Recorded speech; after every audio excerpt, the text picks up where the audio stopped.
Hey, what's going on, everyone? This is Tim Vixay with my crippled friend, and this is episode number 37. Oh, snap. Yeah, man. I'm down here in Tampa, or back in Tampa. I guess I've been in Florida for pretty much most of this month, but Yeah, I'm over at one of my crippled friends' house. He's a past guest of the podcast, going way back to episode 2, I think so, yeah. which I don't even remember when we recorded that. I think it was like in March. Yeah, definitely. That's Like right compound. before Yep. nationals. But this is the one and only Mr. Ryan Bully Lindstrom. What's going on, man? How you been? Doing good, man. Doing good. Been playing a lot of basketball, a lot of rugby. Yeah, Getting so a lot of we're stuff actually in. kind of on a time crunch, so this is going to be a shorter episode, but I think we can cover everything that we're going to, just because you got basketball practice later tonight, so I want to make sure you get out of here in time. Um, but dude, what's been going on? Like I came down here. I should have looked up the date, but I think I landed here somewhere around like maybe the 10th Yeah, I think it or was. Was earlier. that Friday? It was right before the Andrew Schultz show, so Yeah, whenever so that that was, yeah, the Schultz show was on Saturday 14th. the 11th or 12th or something I like could that. look it up. I got a calendar right here. Yeah. Um, but yeah, so I think it was the 11th. Oh, yeah. We had Major down here, which is another one of our rugby athletes, and yeah, we decided to go to that show, and we were actually able to get tickets at the door for Major because Yeah, you and which I was had tight. tickets. Yeah, that was cool. But Good man, that stuff on Tampa that. Improv is dope. It's sick, right? Yeah, Like, it's dude. big enough to where, like, you're not it's big enough to where you can fit a bunch of people in there and have a good crowd, but small enough to where you're close to the stage. Yeah, it's still like intimate, Yeah, where exactly. you don't feel like you're in a theater or an arena, but you're still there, and the performer's still able to interact with the crowd. Exactly. Yeah, And it's like a legit stage, and they're up on top of it, and I it's pretty was sick. I was pretty blasted that night, so I don't really remember a whole lot from the show except for just laughing till my fucking Oh, my face lungs hurt. and my stomach and my jaw just fucking ached. That But was a great show. That's oh my god, that was I've hilarious. been telling people more and more lately to like, dude, like look into comedy because right now like it's in a huge like renaissance period where there's Yeah, so many fucking good guys, and like a lot of these comedians now have like their own podcast, and they're like releasing stuff on YouTube and on like and they're all coming up too. Yeah, right, yeah, yeah. But that was just an incredible night, and then like it's cool that we were able to do it as a team. yeah, You know, yeah. like I It mean, it was was only good. 3 of us, but it was cool that we were able to like go That out. team bonding, man. Yeah, it's I, important. I always say that's almost as important as actual practice together. Yeah, Yeah, and even the little shit, like not just like going to a show, but like getting to the show. yeah, Because we were like, all right, how are we gonna figure this out? Because we don't want to all drive. yeah. And you got this new dope ass ride, this Kia I Telluride, love that thing, man. which, It's sick. dude, I cannot praise it enough because I've always overlooked Kias. Yeah, I don't yeah. know Me why. too. I think it was because like back in the day they were kind of marketed as like a budget car, and they had a promotion. At least one of the dealerships up in the Northwest, Oh, they they had had it here too. I know the what you're buy talking one about. get Yeah. one free. It was like, okay, you're gonna Yeah. buy a car, and Uh, we're gonna give you the same car for free. Yeah. And It's then like, it's like, oh, okay, so what kind of piece of crap are you selling? right, Yeah. exactly. So, but man, like for one, the room in it is amazing. So comfortable. And Oh. then for the transfer to get into it, because it's a small SUV. Yeah, yeah. But the It's off the transfer, ground though. Like Mhm. it's not on the ground. It's up there. yeah, I was surprised. My boy Tim here, he got up in there. Yeah. It's yeah, freaking awesome. Yeah. it's definitely. I mean, I've done some crazier vehicle Oh transfers, yeah. but it's a good, comfortable. If you got the technique down, and Yeah. It's not bad. And yeah, then like with what you get in it, all the technology and everything that's in it, it's dude, that I mean, the unreal. screen is about the size of my Yeah. laptop. It's all Um, touch screen and There's USB ports everywhere, and we were able to get, I mean, 3 cripples with room to uh, spare. and their chairs, Yeah. and it was like comfortable. Yeah. We You could know? have fit 4 of us with the chairs, I think. Oh yeah, Yeah, yeah, stacking them in the back. for sure. Yeah, I mean, we had to break down the chairs, but Yeah. when you got That was almost more out of ease of getting the chairs in and out than True. necessity. Yeah, because I've been rocking my heavy box chair. Probably could see the dirt tires in the video here, but yeah, I've been actually rocking this one for almost full time. Yeah, it just makes sense though. I feel uncomfortable in my other one now. I've said it before. I feel like I'm fucking riding a unicycle. Well, you're lucky though, because you're so skinny. You get to have this chair, and it's not as big as most everybody. Right. Like if I had that chair, it'd be huge. Yeah, true. Yeah, yeah. Especially with the wheels, because the wheels I'd say probably add Solid 3 to 4 inches. 3 inches a wheel. Yeah. But yeah, it's cool So you're because talking almost 8 inches on each side of size. Yeah, and I've only I think it only adds like an inch compared to my other chair, which is a little bit wider. My titanium chair. But I do have the I ended up getting regular wheels for this chair. Yeah. See how those go, but I think you're doing good with these just fine, actually. Yeah, it's just nice to, like, if I could just squeeze in a couple tighter spaces. Right. Because you know how every now and then you run into that bathroom stall where it's like, I'm hitting the push rim. It's like, fuck, if only it was an inch narrower. Exactly. So Which I have the same thing with my chair the way it is too. So I mean, it's just one of those. You deal with it. Kind of yeah, I guess maybe because it's like you'll squeeze into a stall. You're like, oh, I barely squeezed in. Yeah. But then when you don't fit into it, you're like, oh shit, like this sucks. Yeah, but and on these big knobbies, I bet you it's easier to push just every day, like moving. Oh, dude, You know what I mean? yeah. Well, okay, so pretty much this entire month has just been a grand tour of Florida. You know, we went to Disney World and Animal Kingdom, and just getting around. Which was a feat in itself with the group we took to Disney. Oh yeah. We had a huge group of cripples at Disney. Yeah, and dude, it went over smooth. Went smooth. Yeah, I was so surprised. Yeah, I like mean the rides we were able to get on as a group and everything, man. Yeah. Yeah, for the most part, that Avatar ride was incredible. That was sick. And I did feel really bummed out for Major that they didn't, because I mean technically the most functional guy. Probably, yeah. The guy that has the most mobility out of all of us. Yeah, because he's missing. I'd say he's missing like 65, 70%, or he's missing about 25, 30% of his body without his legs. Yeah.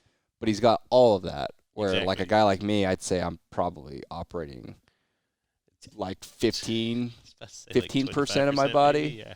You know, and it's like, okay, I got my legs that can, like, you know, straddle that. Yeah, but they don't do bike anything mechanism. But yeah, they're not doing anything. It's like, but yeah, that ride was cool. It was worth the 4-hour wait, and of course, you know, we didn't have to wait in Which line. was the best part. It was like, yep, all right, we'll come back at this time. We'll go on these other rides.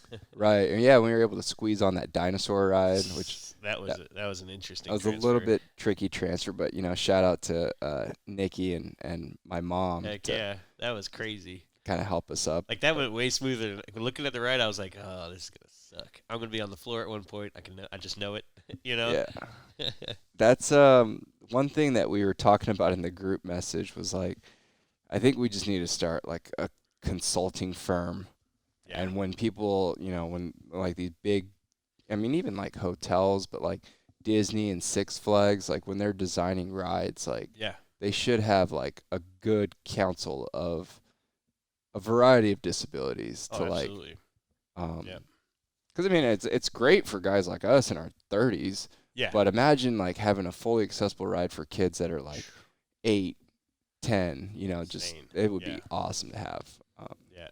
I will say some of their older rides are definitely not thought out through as far as ADA, but the newer rides, like a lot of their new rides, they go through the thought process of making it accessible. Right. Yeah. Because I've actually talked to one of the guys that's in charge of that with Disney. I met him at the PVA Gala this past year, and he's like, everything new is becoming accessible. Like we're making it an effort to make it accessible, which is pretty cool. Yeah, and I would say, I mean, that the Avatar ride was, I mean, me and Joel had no problems. Yeah. And just a little bit of assistance with the transfer. It just sucks that they should have put some consideration in for amps. Yeah, yeah. Well, that's just it. Like they think they do enough, and which they really did try, but at the same time, it's one of those. All right, there's just this little bit more. Yeah. Yeah. Or even just have a special another rig that they just set aside, and it's like, all right, this is for double leg amps. Exactly. Or even I guess even quadruple amps to say like a high level. Yeah. Like a Nick Springer type guy who. I mean, all they really need for that ride is a seatbelt that goes around their waist and has 2 straps that go straight down to the floor. Yeah. Done. And you've adapted the ride. Right. Small stuff like that. Yeah. Man, we gotta make some phone calls. You make that happen. Right. Yeah. Did you get on? Because I only got on we went on that safari ride. That was pretty easy. Yeah, that was super simple. And if you're one chair by yourself, you just sit in your everyday chair. Now, I will say, if that was you in that everyday chair sitting up there, I was hanging on, freaking grabbing handles like it was a ride. Like there was no seatbelt or anything like that. So they almost need kind of like one of those roller coaster if things they that had comes something down. at least that like came in front onto your lap. Yeah. Right. That way it holds your chair down. Right. Good. It could even be just an L-shaped bar that comes down to your lap. And that way you're not coming out of the chair. Because if I had no hand function, there's a good possibility I'm coming right the hell out of the chair. Yeah, and you got to make sure you pick your exhibits right. If you're gonna fall out of the vehicle, you don't. Exactly. You want to make sure you're not falling out with like the hippos. Yeah. You want to make sure you fall down with I don't know, the giraffes or something. Exactly. Hey, giraffe. Pray he doesn't want to stomp your head in. Yeah. You ever seen those things fight? Yeah. They whip their necks. Yeah, and they have the same amount of vertebrae. They're just huge. Huge. Yeah. But yeah, they're whipping that thing around like insane. a fucking mace. They knock each other out.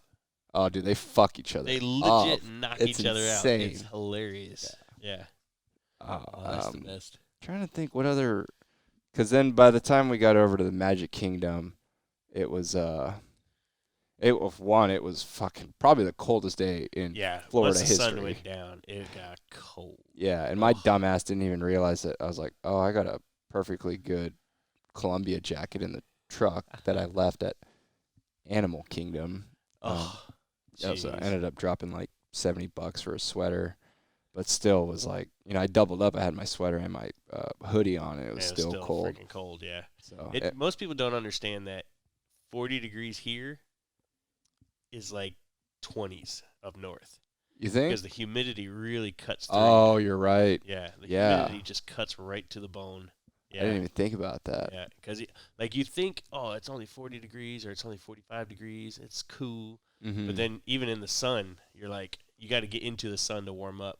Yeah. Otherwise, it's like freezing cold. So that night, I remember seeing like tweets about like all the Florida, the cold, and people were like, you got to watch out for like falling iguanas. Yeah.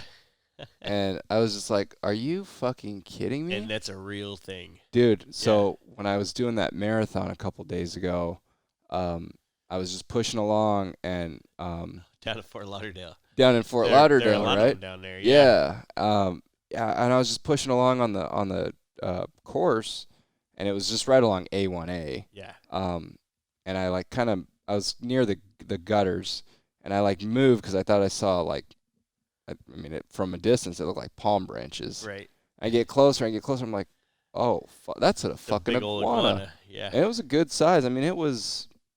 Well, they get big. It was like the size of a dachshund. Yeah. Oh, easily. And I was just like, oh shit, that's a fucking iguana that fell out of a tree. And people always think, oh, they're all green. Nope, they change colors and stuff. They have different colors, like brown and stuff. Yeah, this one I want to say it was like more greenish, brownish.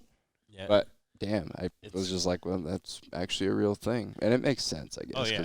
Well, they get up in the tree, and when the cold comes in, they just shut down to basics. Yeah. So they're just sitting there frozen until it warms back up, and then they can be moving right. again. Yeah. Now, do you think it's it's usually the fall that kills them?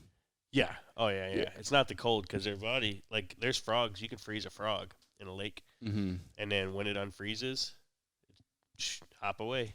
It's just it just comes out of cryogenic. Yeah, exactly. Yeah, basically, It's like the fucking Demolition Man movie. Exactly. Dude, I had a girlfriend, and she told me one of the saddest pet stories. She had a pet, I think it was an iguana, Yeah. and they left it alone. They went on vacation for like a week, and it was in the wintertime, and they had lost power.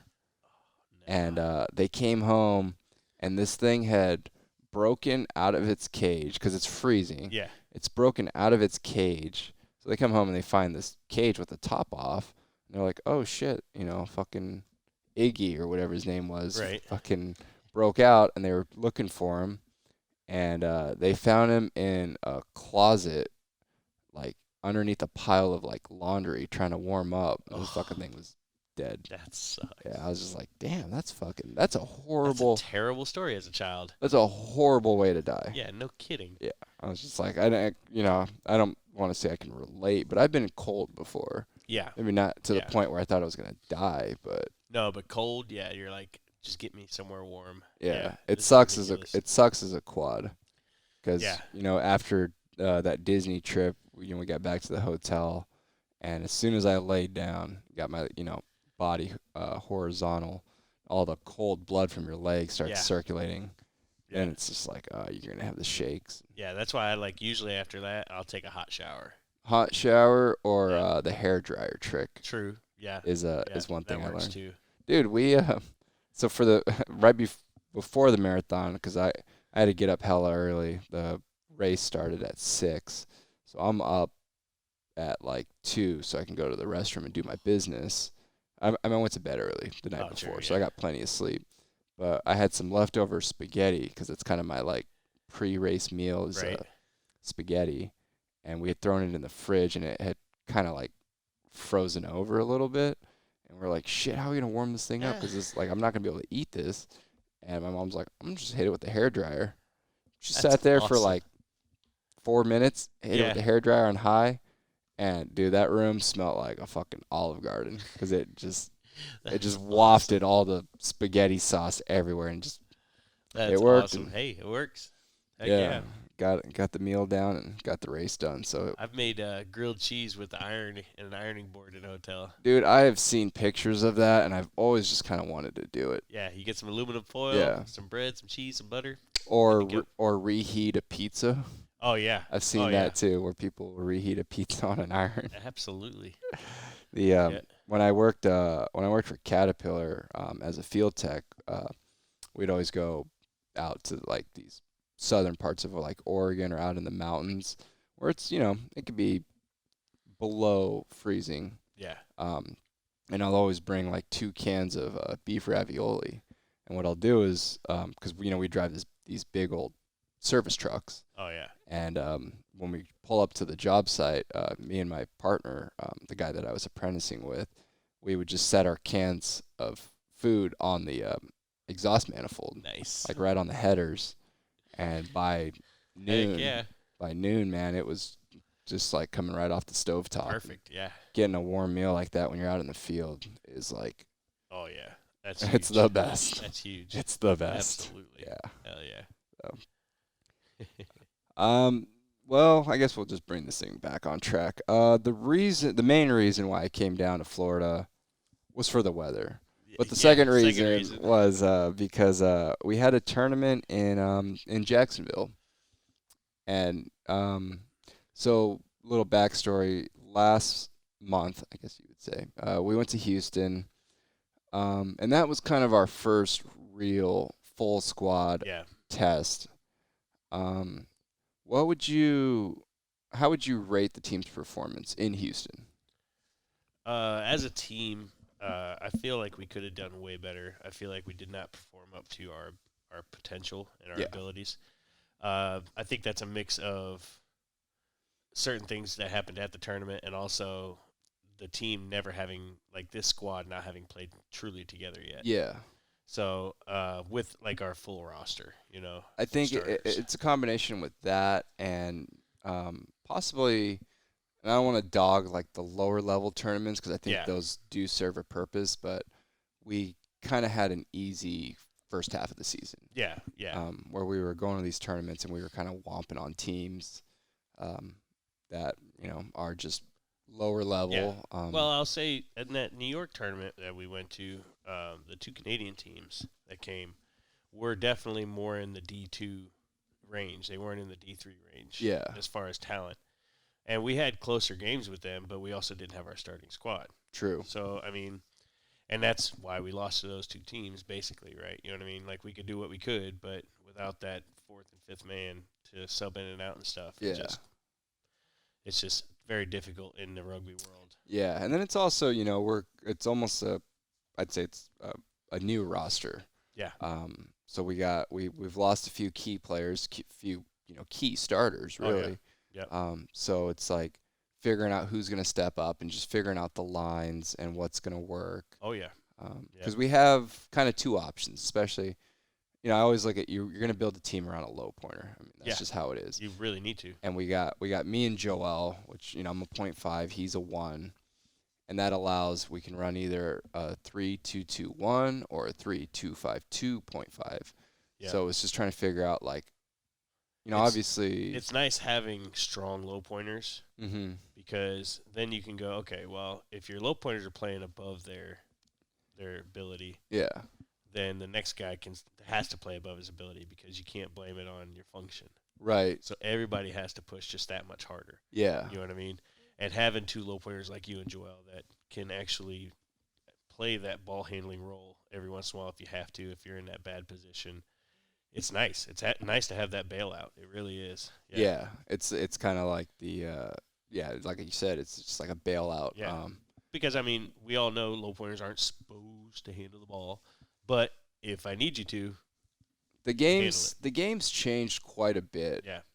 Where it's like some ones and especially like 1.5s now. Yeah. It's like expected. And then even the 0.5s, you're seeing more and more 0.5s able to inbound, able to leak out. And it just kind of changes like the dynamic of the game. With you and Joel, it turns our normal lineups into more of a midpoint balanced lineup. Right. Which is what I love about it. Yeah, true. And then it's just, figuring out, I mean, you've been playing the game long enough, so we're not really concerned about the 1 spot. Right. But it's trying to figure out the 2 and the 3 role. Which we've got guys that are fresh, Yeah. I mean, you've got Brett, who's only, 5 years in playing rugby? I met him like maybe 2 years ago. Yeah, but he played with Connecticut for a while. Mm-hmm. And he finally came over to us, which is good for him. And he's flourishing, I feel, with us. He's definitely every tournament pushing stronger, more confident with the ball, more confident with his passing. Yeah. And with Scrap, I think him going to Phoenix helped him a lot because he learned a lot of skills and rugby knowledge there. Scrap was one of those guys that he's been just almost cultivated. Yeah. Where he, before that he was with San Diego and working with Odie and I think Troy was still there briefly too.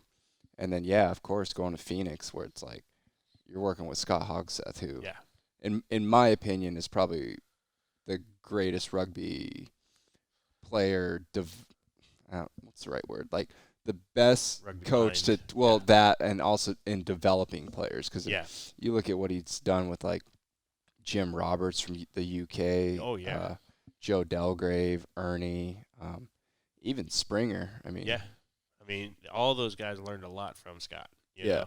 And that's one of those true, like low pointer teaching everybody kind of things. You know what I mean? Yeah, which happens a lot, and a lot of that I feel is because low pointers generally they'll get that pick and then they can actually pay attention to what's going on the court. Yeah. You know what I mean? Whereas a high pointer, it's tough. Oh, yeah. Like low pointer, you have to have your head on a swivel and be getting the right pick here and there, but a lot of time you can grab that pick and hold on to it and then pay attention to something else if you want to. Right. And that's why, like, because the high pointers, you guys have way more responsibilities than us. You're worried about handling the ball. You got the 10-second dribble count. You got the 12-second get it across half. And that's why, like... And not get knocked on the ground at the same time. Exactly. While everyone's, you got a huge target. If you got the ball, you got a huge target on you. Yeah. Everyone's looking at you. And that's why, like, as like a low pointer, one thing that I always try to do is if there's one person that knows what the clock is or the timeout situation, Oh yeah. like that's my job. Yeah. It's like, hey, Yeah. we still got one. Yeah. Like, you can takes a use little it. bit off of my shoulders trying to remember that as well. Right. You know? Yeah. Yeah, and that's like anytime we're still in the front court, like, or in the back court rather, I'll always, be like, hey, 34, 33. Oh, absolutely. And just. And that's where, like, with our team especially, like, I may be the coach, but at the same time, it's one of those, I lean on you and Joel heavily to tell me what you see, either from the sideline or from the court. Yeah. You know what I mean? Because then I can go, okay, well, we can try and make these adjustments, and then whatever suggestions we have is like, all right, let's fix this. You know? Yeah. Yeah. So that kind of brings us to the Jacksonville tournament, so during the Houston tournament, we figured out, all right, our best line is the 3-2-2-1. Yep. So that kind of puts me on the bench, which, I'm perfectly comfortable with. I'll be honest, I haven't been, if you looked at the way I trained 3, 4, 5 years ago, Yeah. you can't even compare it to what I'm doing now, which is almost nothing. It's just mostly just taking care of my body, stretching, and making sure I'm staying healthy, and Yeah. lifting a little bit of weights. But as far as like going to like the adapt training and all that, like I don't have the time right now for it. Which I'm perfectly fine being on the bench, and which you're lucky enough to have that physical shape and physical body that you don't necessarily have to train as much. Yeah. Yeah. Like Well, I'm also doing other things too. Well, yeah, on top of yeah. it, which You're staying helps. active though, which is a big part. Yeah. Right. Yeah, and even just pushing around the community. Yeah. Like when we go to when we went to Disneyland or Disney World, it was like that's all working out too. Oh yeah. Yeah, absolutely. Except for me with my Firefly, Yeah. Well, I mean, you towed us around plenty. That was funny. Yeah, between you and Scrap just being the tugboats, it's just like, this is awesome. Yeah, it's when you need a break, it's like, oh, that's good. Yeah. It's like, all right, I'm gonna just stretch out a little bit. And that thing lasted all day. That's The amazing. battery started to die on the way back to the truck. Oh yeah. Yeah. Damn. And that was with pulling everybody all day long. Right. Yeah. Because there wasn't many times that I didn't have somebody hanging onto the back. Right. Yeah. Yeah. But yeah, so like, how would you with Jacksonville? We had a lot more success. Yep. How would you rate like the improvement that the team made between Houston? I and feel in Jacksonville? Houston we found that 3-2-2-1 line, Mm-hmm. which we hadn't been able to run yet. So, which was nice to see it. And then we had a lot of success with it in spots in Houston, and that's when we decided, all right, this is going to be our starting lineup. Yeah. And then I think it took until the last day in Jacksonville for that line to really click. Yeah, where everybody really figured out, all right, this is how this runs. You know what I mean? Yeah. Yeah, with just the inbound, low pointer coming up court, get the pick, go up. Now it's 2-on-1, dump the ball off or keep it. Everybody finally, that all finally clicked for everybody. Yeah. And well, I almost want to say I kind of disagree because our first game was against Detroit. Yeah. Which is a pretty even matchup, I Yep. would say. They're probably a little bit better at us, kind of in the middle positions. Yeah. I'd say we're probably better. I say the we're high and the definitely low. better in high and low. Yeah. And we're like almost opposites in that. Yeah. Right. And it was, I don't know if they just were off, but, we were able to pull it out. But I saw a lot of things that we did right. Yes. The pick and rolling concepts between the mids started kind of, they started figuring that out. And then it's just like the kind of tier 1 level cerebral shit where it's like, it's just second nature. Like, oh, they have a guy in the box, like we should do this or that. And it was like, the bench didn't necessarily have to tell him. A lot of it, clicked there too. It just happened. And then the second game we had was Raleigh. Yeah. And that's always a good kind of like a litmus test to just get the bench in. Yeah. So we were able to run that. We were able to rotate the 2-5s in a little bit. It seemed like every time I went to unstrap though, it was like, oh, all right, let me put these straps back like, on. oh, I better maybe buckle this up a Let me little click bit. this back on down here a little bit. And then the second day we had 3 games. That's tough. That's a little, I don't want to say atypical, but it's not as common. Usually you're running, 2 games the first day, 2 games the second day. Generally, if you have 3 games in a day, it's the first day, and you're only at a 2-day tournament. Yeah. It's not the second day after 2 games the first day. Right. Yeah. So we had some tough games. We knew we could probably hang, but it was, we were the underdogs. Yeah.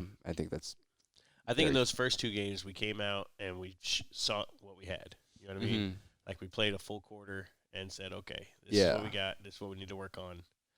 Let's get our guys in.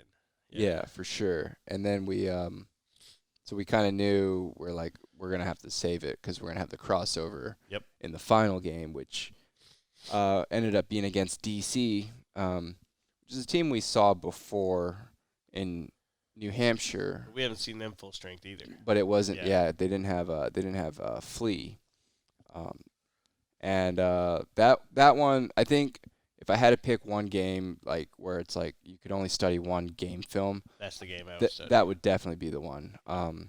Just to see. Because if I remember right, we had like a 6 or 7 point lead. We had a solid, I think 5 or 6, maybe even 7 points. And the fucking just tick. The wheels just fell off. Yeah. Which, I mean, not taking anything away from DC, they fought it out all the way until the end. Yeah. And ultimately came out on top. I don't want to take anything away from them. I really felt like we should have won that game, though. Oh, we had every opportunity. Yeah. I think maybe I hate to put it on anybody, but I feel like maybe our mid-pointers might have taken their foot off the gas just a little bit there. Kind of coasted a little. Yeah. It's just, it's one of those, now we know. Right. Yeah. Right. It's, which we fixed that in that game on Sunday. Yeah. You know what I mean? I was going to bring that up. We did fix that in that game on Sunday. And just reminding everybody, which were good words from you when we came in at the end of the third quarter, and it was, hey, look, everybody's tired. They're tired. You're tired. Everybody's tired. Yeah. Don't stop. Right. Yeah. That's always been my approach with everything. It's just like you can't quit. Like it's never about winning or losing, but it's like as long as you don't quit. Yep. Don't stop. Don't worry about the scoreboard, but like you're going to feel so much shittier if you take yourself out of the equation and it's like I'm just going to give up. And it's like, well, if you've quit and you lose, that's when it really sucks. Right. You gave it everything, then okay, I'll take it. Yeah, for sure. Yeah. And that I guess that's maybe why the DC loss kind of stung a little bit. I was like, we're so much better than this. Like which we showed in the game. You know. Yeah. Well, it's just like, I mean, come on, like I feel like, and I don't want to put veterans on a pedestal, but most of everyone on the team has been through some shit and has gone through things that are much harder than just a fucking rugby game. Yeah. Oh yeah. So it's like, you got to kind of just dig down and just find your why. Like, why are you doing this? What are you actually made of? Yeah. Like, are you doing this just because you want to play a sport? Or are you doing this because you're playing with your team and you want to win? Right. And you want to succeed. Right. You want to better your life. So that brings us to the Detroit game, which I wish I had a better memory when it came to stuff like this, but we had a pretty sustainable. Yeah, we were up by 4, I think, 4 or 5 with them. And then it was like they slowly, I mean, another creeper back fucking in. Props to Detroit and especially Eric Chase for just fighting it out. Eric Chase and their new high pointer. He's not new, Adam. He's been around. He's newer. Really? Oh, okay, yeah. But yeah, he's been around for a while. I think maybe 4 or 5 years. Okay. Probably around the same time as Brett. But yeah, they kept just hammering back at us. Yeah. It was like, peck. When are these guys gonna break? You know, and ended up going into overtime. It was funny because it was like on the other side of the coin, it was like watching, Eric Chase just bait our inexperienced guys into these danger zones and just coning him, and It's just like, oh God. it's Dude. like, oh. And like you got a perfect play set up, and you're like, oh sweet, sweet. Oh no, don't do that. Don't. Yeah. No, that's bad. Right. That's bad. Yeah. But I will say this about Brett. He gets in his head a lot about things, and it's like he'll start thinking about mistakes he made last quarter. Yeah. And I remember one time he came back to the bench and he's just like, "Oh, guys, I'm sorry about that cone. That was so stupid." I'm like, "Why the fuck are you still thinking about that?" That was like 30 minutes ago. Yeah, like why? Okay, like, dude. Just, dude, relax, have fun. And I keep trying it. Like when he messes up or he does something, I'm like, stop. It's okay. Just get back in the game. We're fine. Let's go. You know what I mean? But he's like, oh man. And he even got himself teed up, cursing at himself that game against Raleigh. He did. Yeah, like, that was hilarious. You fucking idiot, Brett. He's like, Brett, you fucking idiot. Yeah. I was just like, ooh. Oh, jeez. Yeah. And as soon as he said it, I was like, oh, that was loud. And I looked up at her, and I was like, hey, Brett, watch the. We had a couple good run-ins with the refs. Oh I don't know if they if their coffee was tainted or what, but I have a feeling it was. I don't know if any of the refs watch this, but we'll find out if the night before had anything to do with it. They all might have been a little bit hungover. Well, I don't know if they were drinking. They were definitely up late playing Uno. I'll just leave it at that. They were up late, so maybe they didn't get enough sleep. Yeah, they were up late playing Uno. And you know what? I don't like to critique anyone that does a job that I haven't done. Oh, yeah. Well, no, I tell you, we were all chirping a bit on that game. It was chippy. Yeah. But it was also, I mean, it's rugby, man. Yeah, exactly. Yeah. We're out there risking our freaking heads. Yeah, exactly. So, yeah, I mean, little banner, little friendly smack talking. Oh, yeah.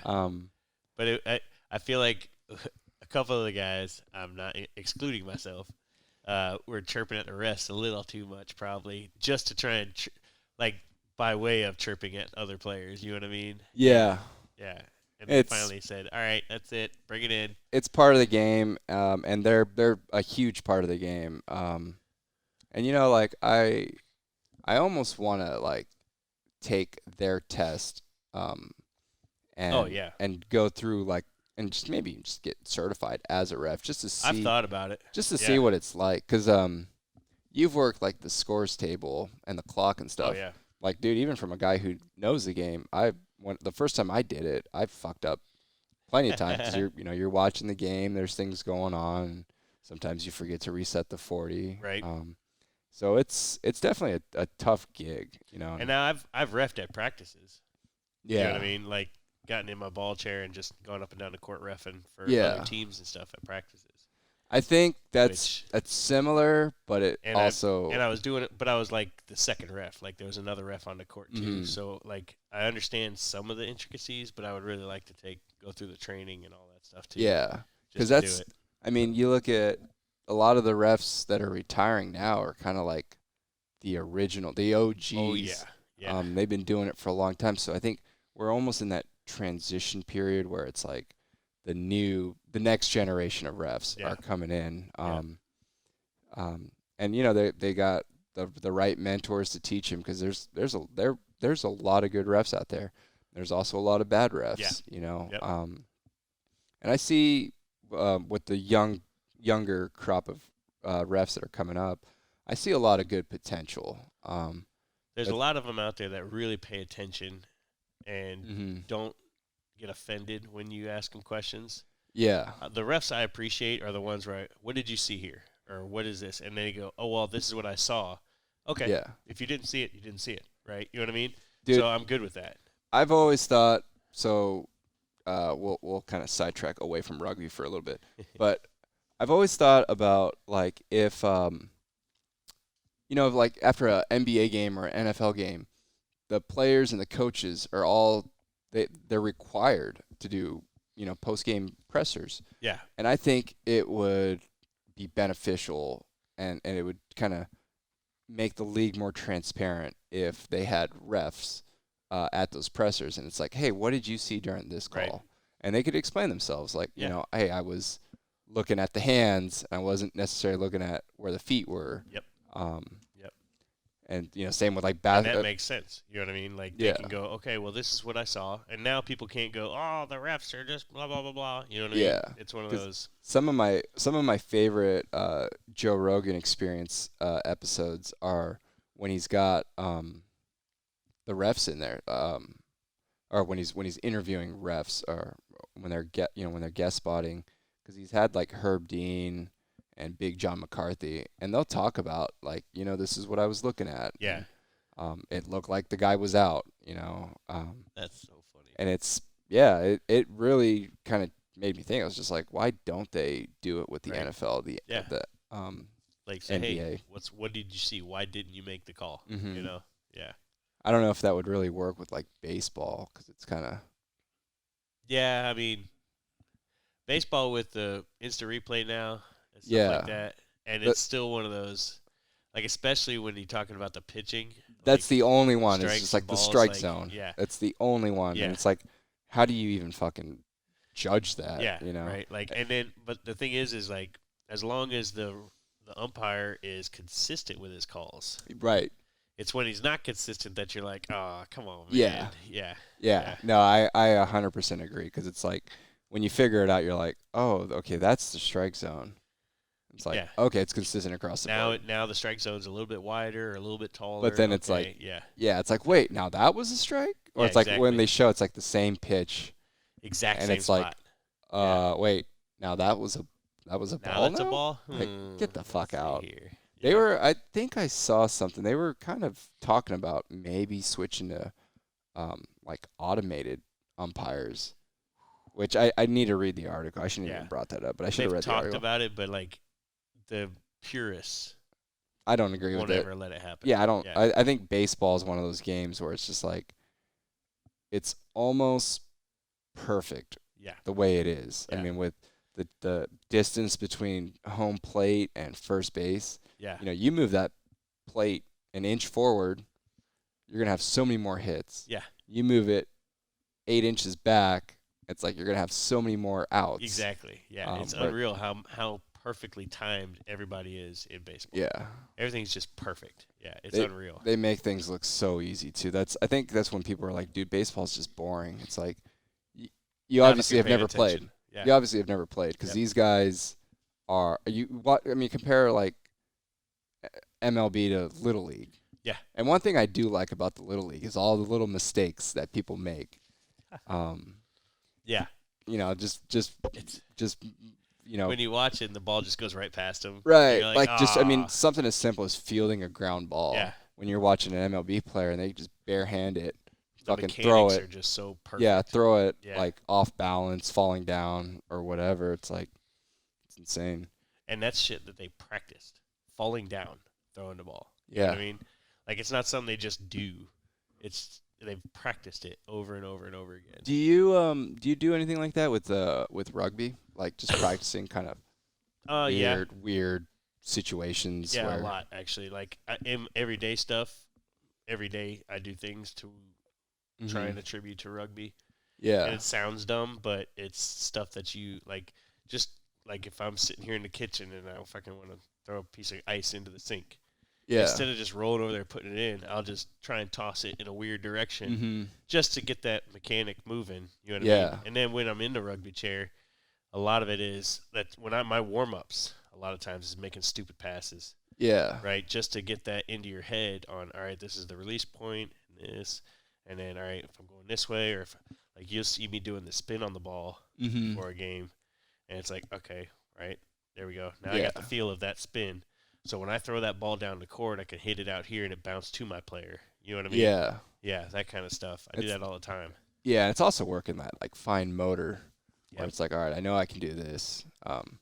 One thing that I like to do is I like to do ball pickups. Yes. And what I'll do is I'll pick it up, on my left wheel, get it in my lap, and then I'll set it down on my left side, and then I'll roll the ball behind me and There catch you it go. with my right hand, roll it up my right. Yep. And I'll just do that a couple times. And there's been times in the game where it's like I'll have the ball on my left side. I got Somebody's coming. I got a player coming down smashing. It's like, oh, let's get it over this side. Exactly. Yeah. Um, Yeah. There's a lot of things like that that you have to do. Yeah. absolutely. Yeah, just little stuff like that. It's like the game is just it's so intricate, where you do the little things like that, and you might only ever do it once a season. Yeah, absolutely. But that one potential turnover could be the game. Could be the crossover to get into Yeah. the national championship Exactly. or whatever. It's like, Yep. are you going to be prepared for that moment? Exactly. I think that's one thing I want to start integrating, like, in our practices. It's just kind of the small micro movements. Like, all right, we all know how to do a ball pickup. Yeah. But, like, let's start practicing ball pickups under pressure. Yeah. Or, like, last-second throw-ins. And that's why I like the drill where we have somebody sitting on half court with the ball with two defenders, and you have to have your position, hold your position, not get put over half court, and then make that pass out. You know what I mean? Yeah, for sure. Into a safe area, right? So that's why you have the defender on that person trailing. Yeah. Right? That way it's, okay, now this is a serious situation. If you're at half court getting beat up, you got to be able to get the ball out. You know? Right. Yeah. Yeah. Because, how many times does that happen where a guy catches the ball, he gets stopped, he gets turned. Exactly. He gets swarmed. Now he needs to throw the ball over his left shoulder. Yep. And you'd prefer he never got to that position, but it happens. It's going to happen. Regardless of how good or bad you are, you're going to be in that spot. There's things you can do to kind of mitigate that, but sometimes, shit happens. Shit happens for real. Yeah. And you're just there. And you don't have a choice now. You're out of timeouts, so it's like, what decisions are you going to make? How comfortable are you in your abilities? I think is the big thing. It's like, and now if you've never had to do it or never had to practice it, it's like, okay, how do I pick the ball up to throw it? Right. Especially if you're somebody that has less function than, like, say me, like somebody that's a 2 that has to throw with 2 hands or has to be able to get it up and do this or whatever. It's like, all right, how are you going to get that ball out of your pocket and release it? Mm-hmm. While guys are swatting all over at it. Exactly. Like, yeah. Oh man, so we got DC coming up. Well, Virginia, I guess. Yeah. Oh, the PVA tournament, the PVA Code of Honor tournament, yep. which last year we were able to win it. This year I haven't looked at what teams that are all going to be there. Like, have you seen? I want to say Philly's there. I want to say there's a couple solid teams there. Okay. Obviously, I'm guessing DC will be there. Yep. Yeah. We won't have you, unfortunately. So, some of the other guys are going to have to really step it up. Yeah. Which I think is good and bad. Like, obviously, I'd love to be there to, like, see if we can win it. But I think it's good that these guys are really going to get some play time together. Yeah. Without the it's cushion. It's going to be a fresh roster, if you think about it. That's what I'm saying. It's like without the cushion of having me there to come in or whatever, now they have to fight for these wins. Yeah, any of the real experienced guys. I'm going to be there, certainly.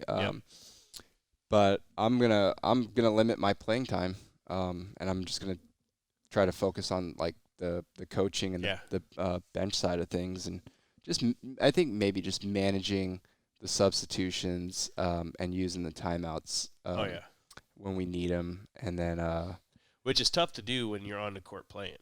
It really is. It's not easy. Yeah, I know. we want to make these subs, and I'm in the middle of a play, and I'm like, give me a minute. Like, I gotta do some math real quick. Exactly. While I'm pushing with the ball, trying to beat 3 guys, it's like, oh wait, turn up. 2 + 3 is what? You know what I mean? It's just like, oh jeez.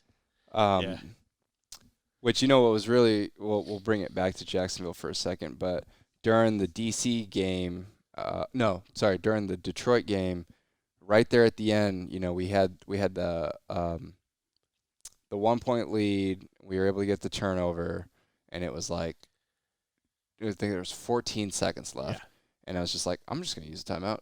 Like, we got our bench. I'm just gonna use a timeout. We're gonna get in the front court. Don't even have to fuck with the 12. Yeah.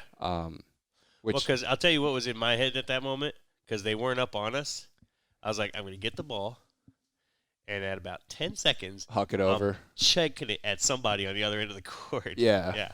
Or you just skyball it up. Well, it's got to touch before 12. So you figure you throw it at 10, it'll land. Yeah. Hopefully the refs count as right. You know what I mean? Yeah. But I was just like, I'm going to just take the timeout from the bench. Which works, yeah. Which, if I was on the court, I think I would have went for the quick inbound. Yeah. And it's like, let's just get it. Right. We just got to get it over. You were able to think about it. Yeah. But, yeah. I was just like, that's a new rule too, that it moves it to half court. It is. And that wasn't even in my head. Like, okay. I had completely forgotten that rule had been put into effect this year. Yeah. So when you did it, called timeout, I was like, what are you doing? We're set up for the inbound. Because you looked over at me and you were like, what is going on? I was like, no, we're going to move it up. Yeah. And then I think it clicked and you're like, I was like, oh, okay, now I can just get the ball and hold on. One to dribble. It. We're good. Yeah. Yeah. Get it one dribble and then it's like, we're done. Yeah. Job's done. It was, jeez. Yeah, that's one of those things. It's like, I don't think I would have thought of that if I was on the floor, especially in an overtime game like that. I just would have been just in rugby mode. Yeah, in my head, I was like, what are you doing? We got 14 seconds. We'll be fine. I promise. Because I'll work to half, and then I'm just going to put it over half court. They're not going to score in 2 seconds. Yeah. It's not going to happen. What kind of goals do you have for the team moving forward for any of the guys that are going to be listening to this? Like, what kind of goals do you have moving forward specifically the PVA tournament? I would like to see them, especially with those lines that they're taking out there right now. I'd love to see them really gel and play well together. Just because it's one of those things where, like, if we can get these lines running, it gets me off the court to where I can actually do some coaching and develop these guys. Because we got a lot of fresh guys, a lot of guys that are up and comers. I feel like that could be big time players. Oh yeah, and it's just a matter of them getting court time. Right? Which is tough to do at a tournament where we're wanting to win. And I'm there, and it's like, I really want these guys to play. Yeah. I feel like sometimes they don't have the confidence for that, which I think right now with this tournament is going to be huge for them to build that confidence in themselves to be able to really get out there and work their asses off for it. Yeah, for sure. I mean, because like guys like us aren't going to be playing forever. It's like it's up to them to kind of pick up the torch. This is 17 years in for me. You know what I mean? Whew. And it's just one of those, like, I'm towards the tail end of my rugby, not the tail end, but closer to the end. Of your prime. Yeah. Because I thought of that too. It's like once I get out of my prime, like, am I going to want to hang around and just be one of those old rugby guys that just is still doing it? And I think I might have just came to the realization, like in Jacksonville, I was like, I think I'm going to be involved in this for as long as I can. As long as I can. Maybe not go to all the tournaments all the time, but like the community. Look, so when you think about like the USQRA, like it's been a part of my life for the last 12 years. And coming up on half of my life. Yeah, we were talking about that last night. You're coming up on the 50-50. Yeah. But it's like the community that you build, it's like it's cool to be able, well, for one, like I've been just kind of couch surfing my way down here from Illinois, and then even from Oregon, I was able to stay with Mike Luckett in Colorado Springs. Oh, that's sick. Went over to the compound for a little bit. On my way down here, I stayed with Ben Tomlinson in Alabama. It's like just building a network of friends from just around the country, and then going like, hey, are you going to be in Jacksonville next month? Like, yeah, man. All right, cool. See you there. Yeah. Or like, after Jacksonville, it's like, what do you guys got going on next? Like, oh, we'll be at, PVA. It's like, oh yeah, we'll be there too. It's like, all right, cool, man. We'll see you next month. And I've had people that like have never been to a tournament and stuff, and like you're rolling through a gym full of people. Yeah. And it takes you half an hour to get from one end to the other, just because it's, hey, what's up? How's it going? You have your conversation here, and then you have a conversation here, and then this over here, and then and then you're finally, okay, now I'm over here. I gotta go to the bathroom and haul ass back to my chair. Go in the bathroom, and you're taking a piss next to a guy, and you're just like, hey man, what's going on, man? I haven't seen you in a while. And I've had people that go to a tournament with me that have never been, and they're like, do you know everybody? I'm like, well, we all know each other. You know what I mean? Eventually, like it's a community, really. Yeah, that's probably, when people ask me all the time about like just with dealing with the injury. I mean, I always tell them, like, dude, you got to find your community, and it might not be rugby. Yes. But there's going to be a community out there for you that, you're going to gravitate towards, and you're going to make lifelong friends. Find something that makes you want to get up. Mm-hmm. Whether it's rugby, sports, basket weaving, don't care. Find something. Yeah. You know what I mean? And you'll do fine. And and it's not even, it doesn't necessarily even have to be like an active thing, because if you ever talked with like Mike Luckett about gaming, Yeah. like he's so passionate about it. Exactly. It's like, it doesn't have to be ideally, I would like it for it to be a physical Something activity. Physical, yeah, but that's us being dudes and, playing Yeah. sports and being athletes. And But it's like, yeah.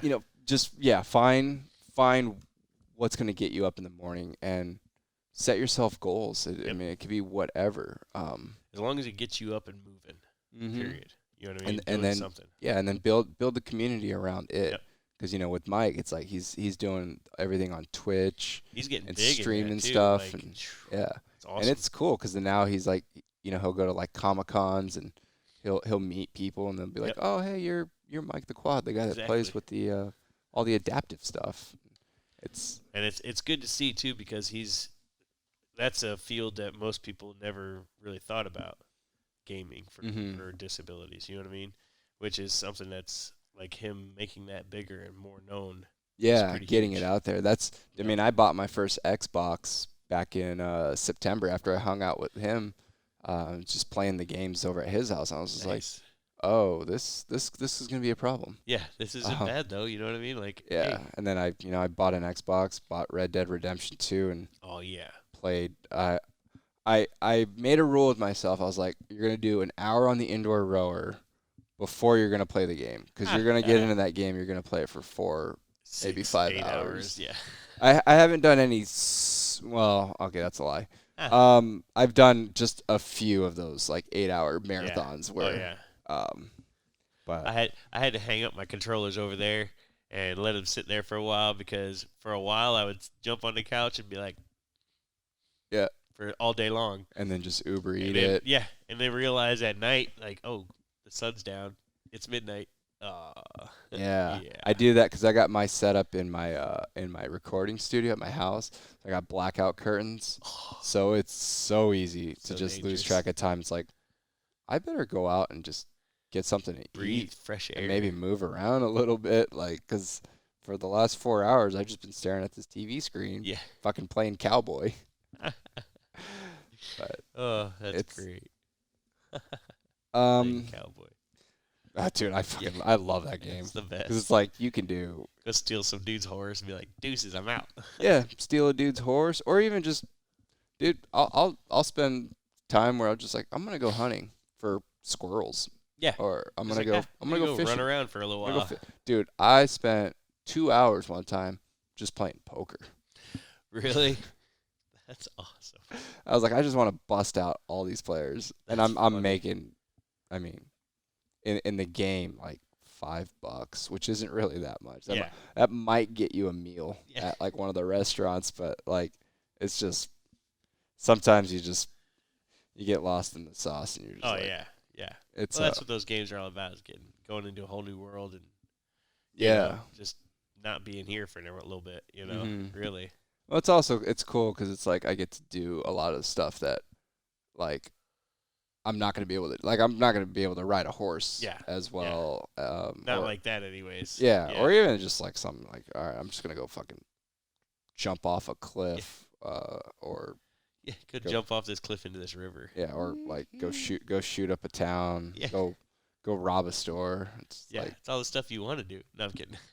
I mean, we've all thought about it. Oh yeah. Like, I could make so much money just in like 20 minutes. You ever see that video of the dude in a power chair that knocked over? It was like a 7-Eleven. No. Oh, dude, I'll have to show you it when we get off the air. But yeah, he knocks over the 7-Eleven. I want to say he had a gun, and his getaway vehicle is straight up. I mean, it's like a Toyota Sienna ramp van, and I think something malfunctioned. He wasn't able to get his ramp up. No. And that's how they busted him. Damn. That's hilarious. At least park it around the corner. I've always thought, like, when I'm like, man, anytime I go to the bank, I'm like, all right, like, would it be possible if I knocked over this bank, like, what's the response time of me? And I would leave my seat down, my canopy open, my crane out. You know what's sick in my head? I thought to myself, if I wear gloves and I have a throwaway chair. Yeah. Right? Just a chair that's not yours, that you've never actually, like, you clean all the prints off That's of the it. move. Right? And then you just transfer it and haul ass. You go to Best Buy and get one of their... Oh, yeah. You just roll up, transfer out of that bitch, and leave. Deuces, I'm out. And then how many fingerprints does it have on it? Or if you want to take it to the next level, you go to, like, a Walmart and get one of the power carts. Too slow. Well, if you just got to get it. I mean, if you're just robbing a 7-Eleven. But you're sitting in that thing. Hey, don't move. Don't move. Can somebody get the door? Right? Excuse me. Your handicap button's not working. Can somebody get the door? It's like... and don't move too fast. Well, no, get it fast, but let's go. Keep your hands where I can see them. Yeah. All right, man. We're well That's over great. an hour. We can wrap this thing up. We'll let you get to practice. But Fun thanks stuff. for well, I did want to say, man, thanks for letting me crash at this place for a while. This is our home. You know what I mean? Yeah. Yeah, absolutely. it's I would almost venture to say this is like the compound south. Right. Yeah. It's like where, if we get tired of shoveling our driveways and freezing our balls off up Come in on down. Illinois, it's like just come down and thaw out for a minute. That's exactly it too. Yeah, and that's why, like, I don't have roommates because I got 3 spare bedrooms. Yeah. Anybody that wants to come into town, here you go. Oh, You know there what you I go, mean? listeners. If you ever need a place to stay in Tampa, hit up Lindstrom. Yep, good to go. All right, y'all. That's it for today. Thank you.